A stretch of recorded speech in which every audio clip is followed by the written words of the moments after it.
vamos a otro tema. ¿Te acuerdas, Elio, que hablábamos que en estos días ya estamos sintiendo los mosquitos nuevamente? Sí. Como que se van multiplicando, reproduciendo de una manera veloz. Parece que nos olvidamos de cuidar nuestros espacios, de limpiar los criaderos, así que llegó el momento más que preciso para no llegar con un contagio enorme, para que Paraguay no vuelva a estar con una epidemia de dengue, señoras y señores, y tenemos que hablar del dengue, del Aedes aegypti y conocer mucho más. Desde CENEPA ya está María Fernanda Perello ahí, presta y lista para hablarnos sobre todo esto. Bienvenida, Mafe, ¿cómo estás? Buenas tardes, Nati, a todo el equipo. Totalmente hay que prevenir, mejor prevenir que lamentar, como dice la frase. Y ya parece que nos estamos acercando a la época del dengue. Y así como dijiste, no olvidemos esa época unos años atrás, de esa epidemia. Así que mejor prevenir. Por eso vamos a hablar. Normalmente se habla de las formas de prevención, de las aguas estancadas, evitar también limpiar los patios, los baldíos, usar repelentes. Pero hoy vamos a hablar de algo más específico, conocerle a ese mosquito, que normalmente mal dicho se le dice, hay un dengue, en realidad es el Aedes aegypti y vamos a hablar más sobre él para conocerle y también para que sea mejor y eficaz la manera en la que podamos prevenir. Por eso estamos aquí con la licenciada Liliana Ayala, quien es la directora técnica. Estamos justamente en el laboratorio, así que tenemos todos los elementos para poder abocarnos totalmente a hablar de este tema. Bienvenida, licenciada. Muy buenas tardes y gracias por la oportunidad y por el espacio.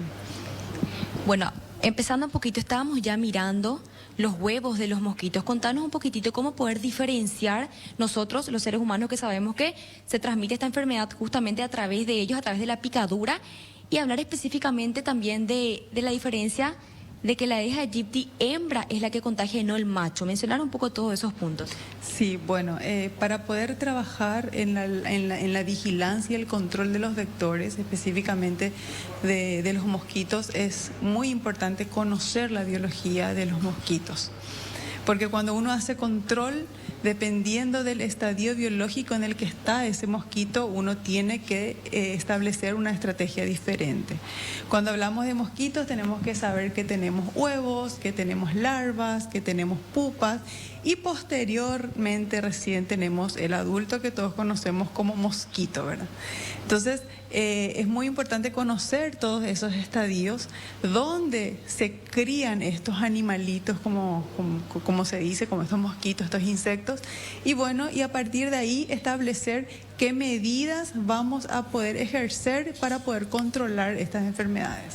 ¿Dónde, por ejemplo, mayoritariamente se encuentran, se reproducen estos mosquitos? Cuando hablamos de Aedes aegypti, específicamente hablamos de ambientes domiciliarios. El Aedes aegypti es un insecto que le gusta mucho estar entre la gente. ¿Por qué? Porque necesita de las personas para seguir viviendo, porque se tiene que alimentar. Tiene que alimentarse de sangre humana para que puedan madurar esos huevos y eso posteriormente dar una descendencia nueva. Entonces, ¿dónde le gusta estar a esta mosquita? En las viviendas, dentro de las casas. En mi habitación, en la cocina, en mi depósito, en el baño, cerca. ¿Y dónde empieza a criarse? En los patios, en el patio cerca, donde haya algún recipiente que pueda juntar agua. Entonces ahí la mosquita se va, deposita sus huevos, ahí ese huevito se transforma, como dije, en una larva, en una pupa, nace el mosquito y lo primero que hace es querer alimentarse. ¿Y dónde se va a alimentarse? Dentro de nuestra casa, porque ahí estamos nosotros para darles alimento. Solamente el Aedes aegypti, la hembra, la mosquita, como mencionaste, es la que transmite la enfermedad del dengue. Sí, cuando hablamos de dengue, hablamos de Aedes aegypti específicamente acá en nuestro país como un vector primario. También tenemos otra especie que se llama Aedes albopictus, que también transmite algunas arbovirosis, pero como es una especie más selvática, entonces tenemos en un menor porcentaje y le consideramos como un vector secundario de las arbovirosis.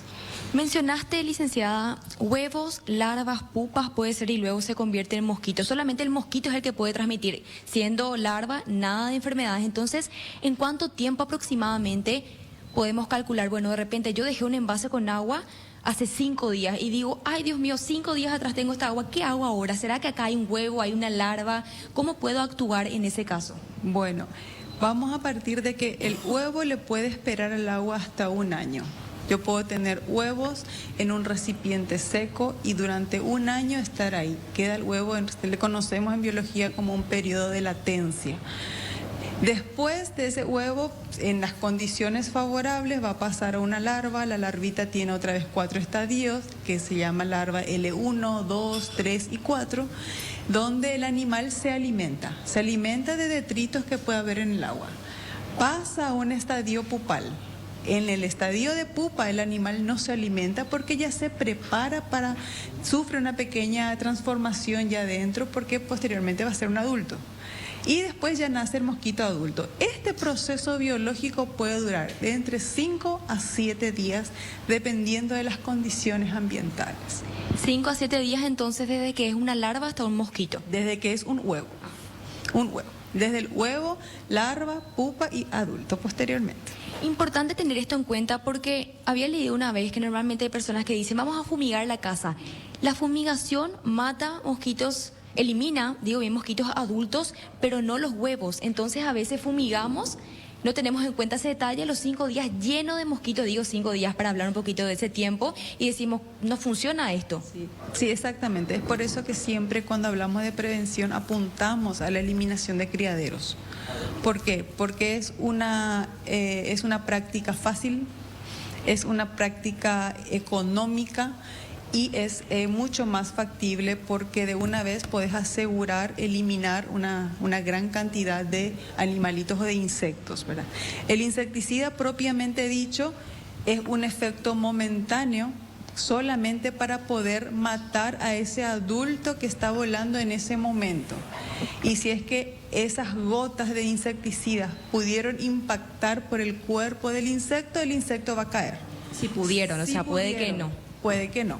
Ese insecticida que va dirigida a una casa y si yo tengo un balde lleno de larvas y caen gotas de insecticida, las larvas probablemente no vayan a morir. ¿Por qué? Porque el insecticida y la dosis de insecticida que utilizamos está específicamente preparado para poder matar adultos. Por eso es que apuntamos siempre a la eliminación de criaderos porque es una práctica en la que no utilizamos productos químicos. Porque hay que tener en cuenta también que siempre cuando trabajamos en vigilancia y control de arbovirosis tenemos que cuidar mucho el medio ambiente. Insecticidas es lo que menos tenemos que usar para eso. Totalmente. Y licenciada, realmente, o sea, creo que lo más importante es crear conciencia y también entender que al comienzo como que cuesta crear un hábito, pero es cuestión de hábitos. Si uno ya toma el hábito de, como decís, limpiar los patios, eliminar criaderos, que mucho se habla de eso, o sea, no podemos decir que la gente en general no sabe, la gente sabe que no hay que dejar agua acumulada, pero normalmente por falta de costumbre, por así decirlo, no lo hace y también por no entender la importancia, porque yo puedo enfermarme, hablando de cualquier otra enfermedad, una gripe, bueno, de repente yo no me cuidé a mí mismo, por eso me enfermé, no usé tapabocas, pero el dengue es algo que agarra a todas las personas, o sea, en tu casa, por ejemplo, no es pensar en uno mismo, es pensar en tus hijos, en tus padres, en tu familia, en tus amigos, si tu hijo se va a la escuela, en los compañeritos, o sea, es una práctica que realmente incide no solamente personal, sino que a todas las sociedades, por eso que tanto énfasis le damos a la prevención y así como dijiste, es totalmente gratuito. Y ya posterior a tener dengue, dependiendo también de la gravedad, eso sí que cuesta plata, así que por eso también hablar un poquito hacia las personas. Sí, y es muy importante lo que dijiste del impacto que generan las arbovirosis en una comunidad, porque también una característica muy importante de la Aedes aegypti es lo que conocemos como discordancia gonotrófica. ¿Qué quiere decir? Que una mosquita que tiene el virus, un virus dentro suyo, ya sea dengue, chikungunya, lo que sea, tiene la capacidad de enfermar a 5 personas a la vez. ¿Por qué? Porque mientras esa mosquita no esté satisfecha, va a seguir alimentándose de todas las personas que puedan estar dentro de un seno familiar y transmitirle la enfermedad a toda una familia. Entonces, esa es una característica muy propia de la Aedes aegypti también. Es por eso que La enfermedad del dengue tiene un impacto muy grande y los brotes se dan de una manera muy rápida, muy rápida. Entonces, de ahí la prevención, que es muy importante, y como bien dijiste, apuntar siempre a la eliminación de criaderos, porque es la práctica que todos o cualquier persona, desde un niño hasta un adulto, lo puede hacer en su casa. Así es. Y ya el control químico, si ustedes le ven al CENEPA haciendo control químico en su barrio, probablemente es porque ya hayan casos sospechosos, probables o confirmados de la enfermedad. Qué bárbaro. Así que también hay que cuidarse. Sí. A cuidarse también, dejarle pasar al personal de CENEPA para que pueda realizar ese trabajo. Genial. Porque es muy importante para nosotros poder terminar nuestros ciclos de trabajo. Gracias. Y un personal irá probablemente a la casa de alguien a poder hacer la eliminación de criaderos, y al día siguiente o 2 días después esa casa vuelve a ser visitada por otro personal de CENEPA, pero ya para poder realizar otras acciones, como por ejemplo el control químico con las motomochilas. Yo tengo una última consulta, licenciada. Para distinguirle al mosquito una vez que le vemos en la casa, sé que sería ya un poco difícil si ya te picó. Normalmente se dice que es el que tiene las rayitas blancas con negro. ¿Cómo nos puedes describir? Sí, el Aedes aegypti tiene una peculiaridad en la parte de arriba del cuerpito. Son 3 rayas blancas. 3 rayas blancas, nosotros le conocemos como lira, ¿verdad? Específicamente en el tórax tiene eso, y tiene las patitas blanquitas con manchitas blancas, ¿verdad? Pero no es una característica única y exclusiva de la Aedes aegypti. Pueden también tener otras especies. Entonces, no apuntar solamente a, bueno, esto puede ser una Aedes aegypti. Hay que tener ojo, hay que ser un profesional del área para poder tener la capacidad de, a sola vista, determinar qué especie de mosquito estamos teniendo. Eso lo menciono porque a veces, ay, me picó mosquito, le matas y le observas y decís, tiene rayitas, Sí. es un dengue, ¿qué hago ahora? Un dengue. Pero como no le es dicen. categórico, Entonces, Mafe, no es categórico. Para tener un poco en cuenta Así que no, es. bueno, no, así es. claro, no es Bueno. categórico, puede ser otra especie, entonces le- a tener también eso en cuenta. Sí, totalmente le agradezco a ambas. Yo creo que ya no hay más nada que agregar.